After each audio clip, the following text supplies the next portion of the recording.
Bonjour à tous. Yosef, on le sait, est maintenant en prison. Il est descendu en Égypte, ou plutôt il a été vendu par ses frères. On se souvient de la terrible histoire. Et finalement, d'abord intendant dans la maison d'un noble égyptien, voilà qu'il se retrouve en prison. Et c'est le début de notre paracha de Miketz. Le pharaon fait un rêve. Il fait un rêve et ce rêve est étonnant.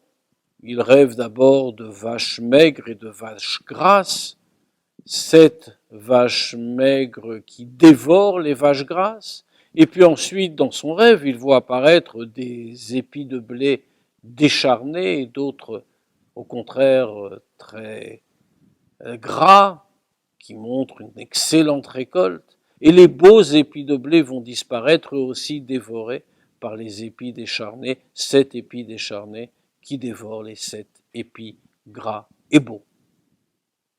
Cette histoire de rêve nous renvoie à quelque chose que nous avons déjà vu dans la paracha précédente, mais cette fois-ci c'était Yosef qui avait rêvé.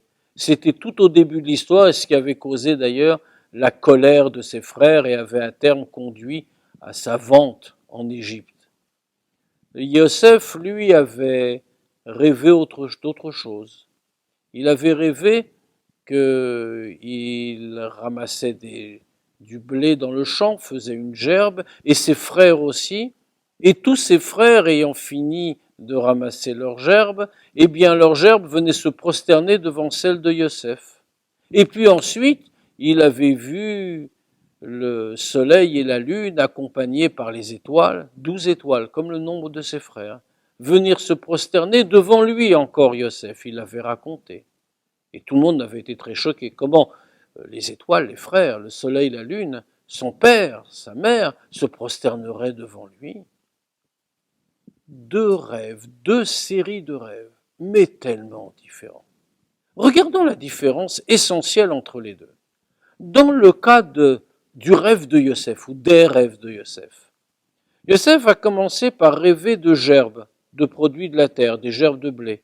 Celle de ses frères se prosternait devant la sienne. Et puis, il a rêvé d'étoiles, étoiles de planètes, le soleil, la lune, qui se prosternent devant lui.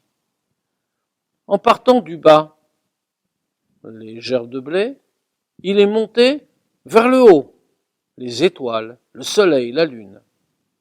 Regardons maintenant le pharaon. Le pharaon lui aussi va faire 2 rêves qui disent la même chose. On s'en souvient, il s'agit pour lui de lui annoncer les années de famine qui vont faire oublier les années d'abondance. Mais il rêve d'abord de vaches, un animal.